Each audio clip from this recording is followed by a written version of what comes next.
नमस्कार मित्रांनो, आमच्या चॅनलवर नवीन असाल तर चॅनलला नक्की सबस्क्राईब करा, म्हणजे तुम्हाला मालिकेचे नवनवीन एपिसोड सर्वात अगोदर पाहायला मिळतील. तर तुला शिकवीन चांगला धडा या मालिकेमध्ये काय घडलं ते आपण बघणार आहोत. अक्षराची आई आणि अक्षरा ही घरी बसलेली असते आणि अक्षराची आई अक्षराला बोलते की अक्षरा बाळा, तू त्या घरी जाशील तर खरी, पण ती भुवनेश्वरी मॅडम चारू सरांचं जसं हाल केलं तसं तुझं हाल करणार, तर मला खूप भीती वाटते. तू त्या घरात जाऊच नको. तर अक्षरा तिला समजावते आणि बोलते, आई माझ्यासोबत असं काही होणार नाही, कारण की मी अक्षरा आहे, मी सर्व हँडल करून घेईल. तर तिच्या आईच्या मनाला धीर येते. तिची आई बोलते, अक्षरा बाळा, पण आता तू सोनोग्राफी करून घे, कारण की खूप दिवस झाले सोनोग्राफी करायची आहे. अक्षरा बोलते, आई मी सोनोग्राफी करणार नाही. तर अक्षराची आई बोलते, का बरं, काय झालं, तू सोनोग्राफी करायला का नाही म्हणते. तर अक्षरा बोलते, आई मला सोनोग्राफी मला अधिपती सोबत एकत्र करायची आहे. त्यांना माझ्या बाळाची हार्टबीट ऐकून दाखवायची आहे. म्हणून आम्ही दोघंही जाऊ आणि तेव्हा सोनोग्राफी करू. अक्षराचा हा हट्ट असतो. तर अक्षराची आई बोलते, ठीक आहे, पण डॉक्टराकडे चालशील तर खरी? त्यांच्याकडे आपण तपास करून घेऊ. बाळाची हार्टबीट कशी आहे, काय आहे, चेक करून घेऊ. तर मग अक्षरा विचार करते आणि बोलते, ठीक आहे, आपण डॉक्टराकडे जाऊया.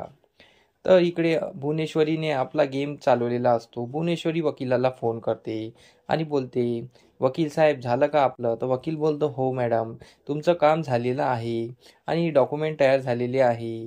तुम्ही जेव्हा सांगितलं तेव्हाच मी काम करायला लागलेलो होतो आणि आता काम झालेलं आहे. भुवनेश्वरी बोलते, काय काम झालं पण? तर वकील बोलतो, हो, तुम्ही या, आपण बोलूया. तर भुवनेश्वरी फोन ठेवते आणि इराला फोन लावते.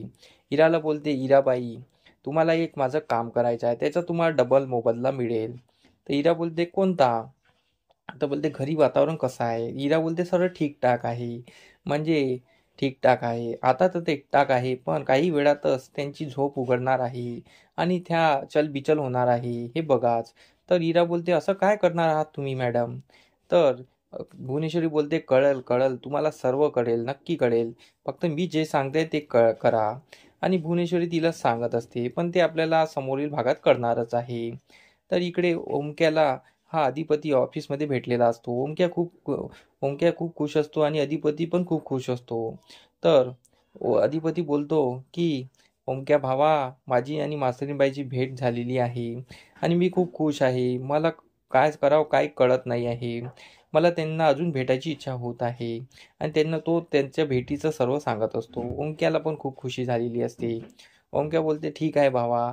मग ओमक्या अश्विनीला फोन लावते, शिवानीला फोन लावते आणि शिवानीला बोलते, मला तुला एक गुड न्यूज द्यायची आहे. शिवानी बोलते, मला पण तुम्हाला एक गुड न्यूज द्यायची आहे. तर ओमक्या बोलतो, पहिले माझी गुड न्यूज आहे एक. अधिपती आणि अक्षरा वहिनीची भेट झालेली आहे आणि ते बोललेले आहे. तर शिवानी बोलते, मग आता एक काम करूया, आपण अधिपती आणि अक्षरा वहिनीची परत भेट घालूया, पण याबाबत भुवनेश्वरी मॅडमला काही कानोगा करता कामा नाही. तर हे शिवानी आणि ओमक्याने प्लॅन केलेला असतो.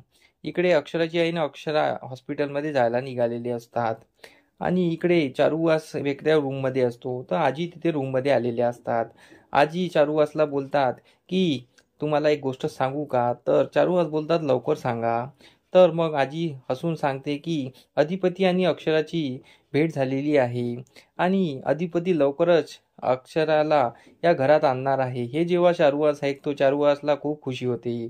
चारुवास बोलते, काय आजी, तुम्ही खरंच बोलताय?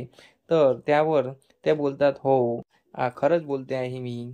अधिपती स्वतः बोललेला आहे. मग चारुवास बोलतो, अक्षरा या घरात आली म्हणजे मी त्यांना या घरापासून खूप लांब पाठवणार. तर आजी बोलते, म्हणजे हनीमूनला का? तर चारुवास बोलतो, नाही, मी त्यांना या घरापासूनच लांब पाठवणार आणि वेगळा संसार थाटायला सांगणार, कारण की भुवनेश्वरी त्यांचा संसार होऊ देणार नाही, म्हणून त्यांनी वेगळंच राहावं असं मला वाटते. तर आजी ही विचारात पडते. इकडे भुवनेश्वरी अ, दुर्गीला बोलवते आणि बोलते, चला आपल्याला वकिलाकडे जायचं आहे. तर भुवनेश्वरी आणि दुर्गी वकिलाकडे जाते. तर दुर्गी वकिलाकडे गेल्यानंतर भुवनेश्वरीला विचारते, आपण काय करायला आलो आहे? काय असं तुझ्या डोक्यात शिस्त आहे? तर भुवनेश्वरी बोलते, जे सांगितलंय ते गपगुमान ऐक आणि ज्याच्यात नाक खुपसू नको. जे दिसतंय ते बघ, मग मी तुला सर्व सांगेल. तर ही दुर्गी चूप बसते आणि भुवनेश्वरी वकिलाला भेटते आणि बोलते, वकील साहेब झालं आपलं काम? तर वकील बोलतो, हो काम झालेलं आहे.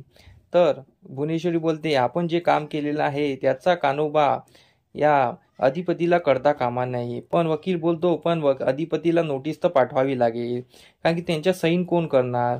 तर भुवनेश्वरी बोलते, आम्ही करणार सही. मग भुवनेश्वरी ही वकिलासोबत मिळून अधिपतीच्या हुबेहूब सहीन मारते, जसं अधिपतीला कळणार सुद्धा नाही अशी. पण समोरील भागात आपल्याला हेच पाहणं रंजक ठरणार आहे की अधिपतीला सर्व कळलेलं असतं आणि या भुवनेश्वरीची वाट लागते आणि या सिरियलचा पण समाप्ती होणार आहे. तर आमचा एपिसोड कसा वाटला मला कमेंट करून नक्की सांगा. धन्यवाद.